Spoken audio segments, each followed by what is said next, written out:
Hello friends, स्वागत है आप सभी का मेरे यूट्यूब चैनल पर। आज हम बात करेंगे सिगमंड फ्राइड के व्यक्तित्व विकास के सिद्धांत के बारे में। तो यहाँ पर हम देखेंगे सिगमंड फ्राइड ऑस्ट्रेलिया के मनोवैज्ञानिक थे, जो पहली ही लाइन पर एक इम्पोर्टेंट ऑब्जेक्टिव छुपा हुआ है कि एग्जामिनर यह प्रश्न कर सकता है कि सिगमंड फ्राइड कहाँ के मनोवैज्ञानिक थे या वैज्ञानिक थे। तो सिगमंड फ्राइड ऑस्ट्रेलिया के मनोवैज्ञानिक थे। इन्होंने व्यक्तित्व विकास सिद्धांत प्रस्तुत किया। इसके अंतर्गत इन्होंने मनोविश्लेषणवाद का सिद्धांत तथा मनोलैंगिक विकास सिद्धांत दो महत्वपूर्ण पहलुओं को प्रस्तुत किया और दो महत्वपूर्ण पहलुओं पर चर्चा की। 1923 में सिगमंड फ्रायड ने मन का मॉडल बनाया, जो आज भी इस्तेमाल किया जाता है।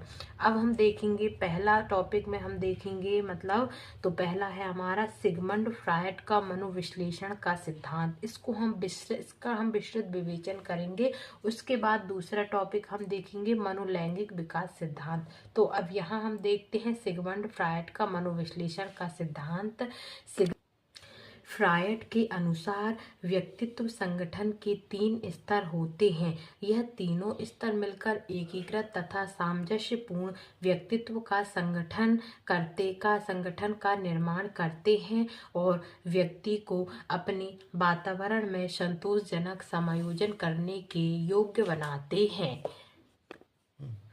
इन्होंने अपने सिद्धांत को प्रस्तुत करने के लिए मन को निम्नलिखित 3 स्तरों में बांटा है।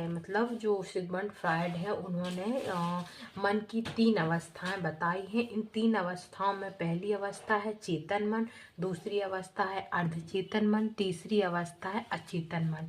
अब यहाँ पर हम तीनों अवस्थाओं को देखेंगे कि चेतन मन वर्तमान से जुड़ा होता है। सिगमंड फ्रायड ने बताया कि चेतन मन वर्तमान से जुड़ा होता है।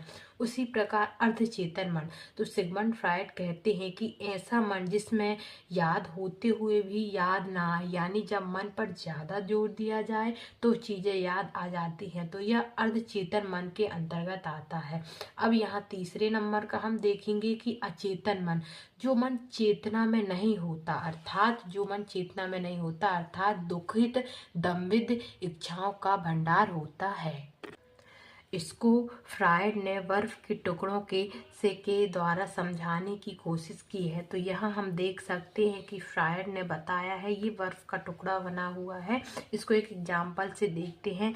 तो यहाँ मन की तुलना बर्फ के टुकड़ों के समान की है। तो यहाँ देखिए हम कि जो चेतन मन होता है वो क्या होता है, 1/10 के बराबर होता है, और जो अर्धचेतन मन होता है वह चेतन मन और अचेतन मन के बीच का भाग होता है। इसी प्रकार अचेतन मन वो 9.10 होता है। इस प्रकार फ्रायड ने मन के आधार पर व्यक्ति की संरचना को अग्रलिखित 3 भागों में बांटा है। तो हम यहाँ देखेंगे कि जो सिगमंड फ्रायड थे उन्होंने व्यक्तित्व की संरचना का भी विस्तृत वर्णन किया है और मन को 3 अवस्था में बांटा है।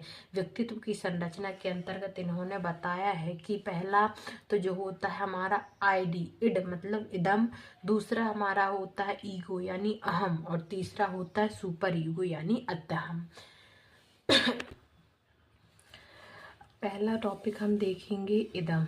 तो इदम सुखवादी सिद्धांत पर आधारित होता है और अचेतन मन से जुड़ा होता है।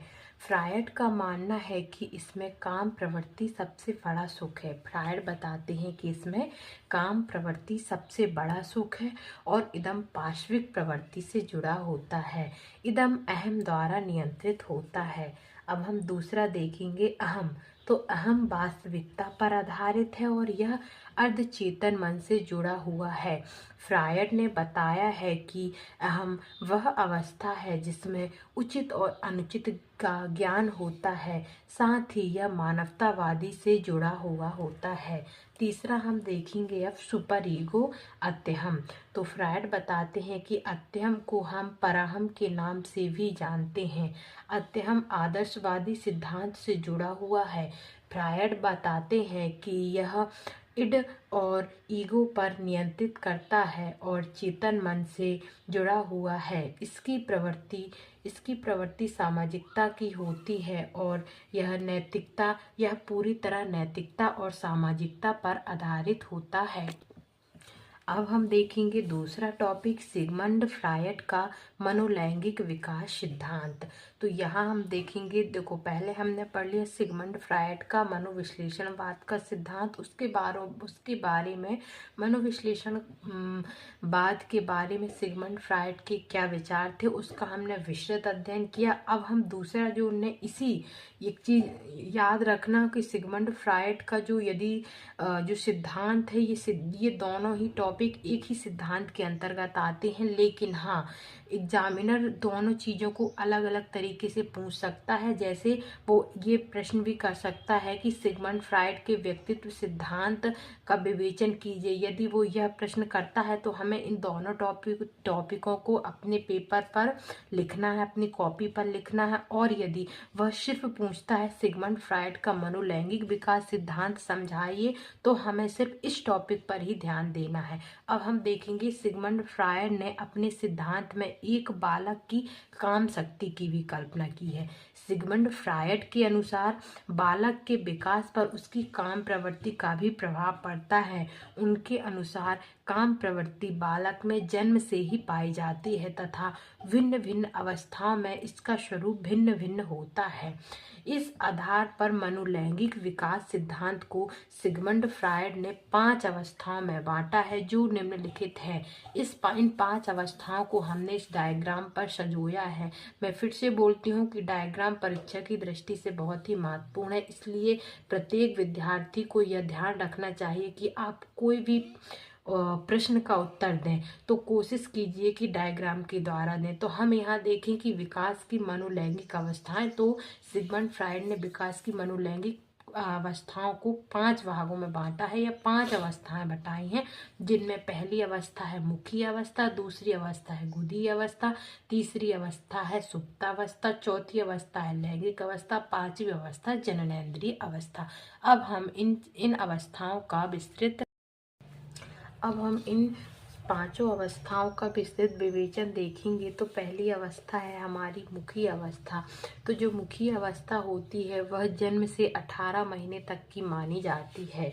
सिगमंड फ्रायड बताते हैं कि जो यह अवस्था है वह जन्म से 18 माह तक की मानी जाती है। इस अवस्था में बालक के ध्यान का केंद्र बिंदु मुख होता है, अर्थात उसे जो भी वस्तु मिलेगी उसे बालक सीधे मुंह में ले जाता है। इसी के साथ इस अवस्था में बालक चूसना, निगलना, काटना आदि सभी क्रियाएं सीख लेता है। इस अवस्था में बालक में लिबिडो ग्रंथि का विकास हो जाता है। अब हम पढ़ेंगे सिगमंड फ्रायड की दूसरी अवस्था है गुदी अवस्था। गुदी अवस्था का সময়काल 18 महीने से 3 साल तक का होता है। इस अवस्था में बालक मल मूत्र को त्यागना, रोकना, उसके बारे में बताना आदि शुरू कर देता है। बालक का व्यवहार क्रोधी, चिड़चिड़ा और कंजूसी प्रवृत्ति का हो जाता है। बात बात पर रोना शुरू कर देते हैं। तीसरी अवस्था है लैंगिक अवस्था। यह अवस्था 3 से 6 साल तक की अवधि तक की होती है। इस अवस्था में लड़कों में ओडिपस ग्रंथि का विकास होता है और लड़कियों में इलेक्ट्रा ग्रंथि का विकास होता है, अर्थात लड़का अपनी माता से प्रेम करता है और लड़की अपने पिता से प्रेम करती है। पूर्ण विकास किशोरावस्था में होता है, यानी कि विपरीत लिंग के प्रति आकर्षण होता है। अब हम पढ़ेंगे सिगमंड फ्रायड की चौथी अवस्था सुप्तावस्था में देखें। यह इस अवस्था की अवधि 7 से 12 साल तक की होती है। इस अवस्था के अंत में बालक तथा बालिकाओं में शारीरिक परिवर्तन इतनी तेजी से होते हैं जिन्हें बालक बालिकाएं अपने शब्दों में व्यक्त नहीं कर पाते हैं, अतः इसे अव्यक्त अवस्था भी के नाम से भी जाना जाता है। 5वीं और आखिरी अवस्था है जननेंद्रिय अवस्था। 12 वर्ष के बाद जननेंद्रिय अवस्था 12 वर्ष के बाद प्रारंभ हो जाती है।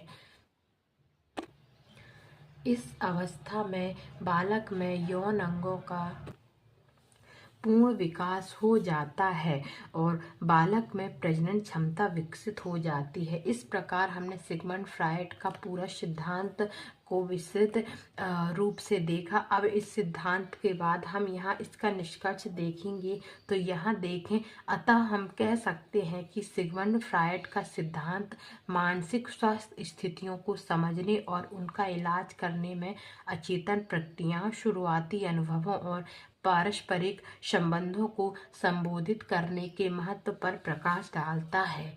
Thank you. आशा करती हूँ कि ये वीडियो आपको पसंद आई हो, इसलिए आप इस चैनल को सब्सक्राइब कीजिए, शेयर कीजिए और ज़्यादा से ज़्यादा लोगों को शेयर कीजिए। Thank you.